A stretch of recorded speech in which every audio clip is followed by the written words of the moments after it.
Саламатсыздарбы? 14 апта сурактары. Биринчи сурак КСРОнун ыдырабы және Казакстан тәуелсиздигинин жарыялануу.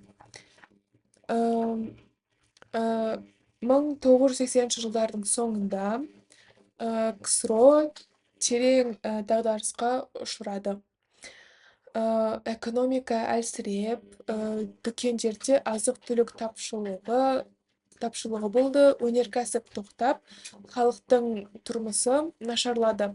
Саясий жүйө де өз күчүн жогалтты. Горбачев жүргүзгөн кайта куруу жарыялык саясаттары накты натиже әкелмеді. Осы кезде одақтас республикалар ішінде ұлттық қозғалыстар пайда болып, әр халық өз егемендігін талап ете бастады. Балтық елдері, Кавказ мемлекеттері тәуелсіздігін жариялады. КСРОның орталық билігінде тұрақсыздық күшейді. Қазақстанда да өзгерістер жүрді. 1990 жылы Қазақ КСР-нің егемендігі туралы декларация қабылданды. 1991 жылы тамыз бөлігінің сәтсіз аяқталуы КСРО-ның толық ыдырауын жылдамдатты. 16 желтоқсан 1991 жылы Қазақстан жоғары кеңесі Қазақстан Республикасының мемлекеттік тәуелсіздігі туралы заң қабылданды. Осы күннен бастап Қазақстан әлем картасында жаңа дербес мемлекет ретінде пайда болды. Бұл қазақ халқының ғасырлар бойғы арманының орындалуы. Екінші сұрақ, нарықтық қатынастарды қалыптастыру және шетелдік инвестицияларды тарту. Тәуелсіздік алған сәтте Қазақстан өте ауыр экономикалық жағдайда қалды. Зауыттар жұмысын тоқтатты, жұмыссыздық өсті, инфляция шарықтап кетті, кеңес одағының ортақ экономикасы күйреді. Мемлекет жаңа экономикалық жүйе нарықтық экономикаға көшуге мәжбүр болды. Қазақстанда мынандай реформалар жасалды. Жекешелендіру. 1992-95 жылдары мемлекеттік кәсіпорындар жеке меншікке берілді. Бұл кәсіпкерлердің қалыптасуына, жаңа жұмыс орындарының ашылуына мүмкіндік берді. Ұлттық валютаның енгізілуі. 1993 жылы теңге айналымға шықты. Бұл Қазақстанның экономикалық тәуелсіздігін нығайтты.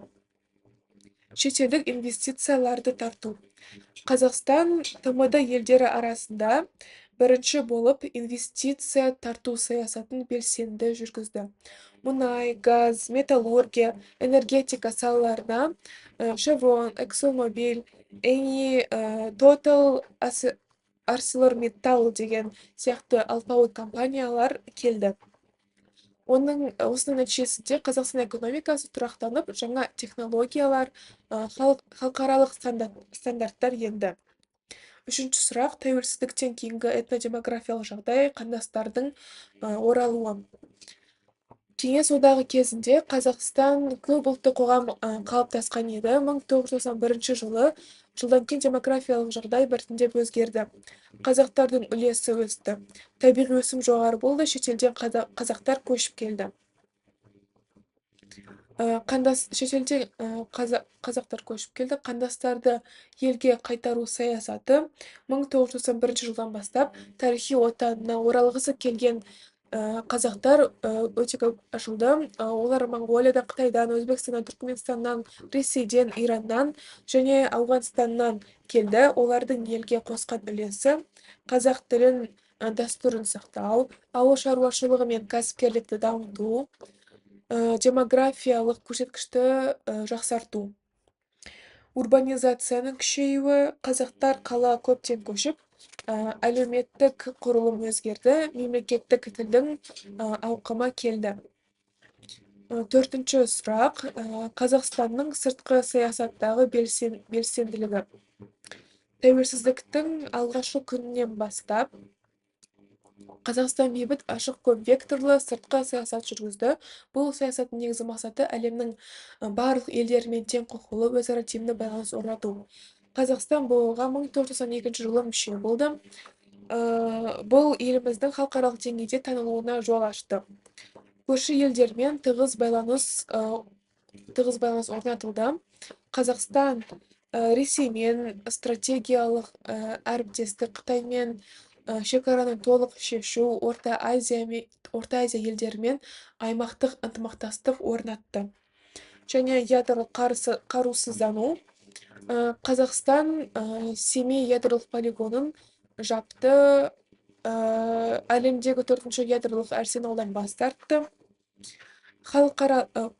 Бұл Қазақстанда бейбітшілік қолдаушы ел ретінде көрсетті.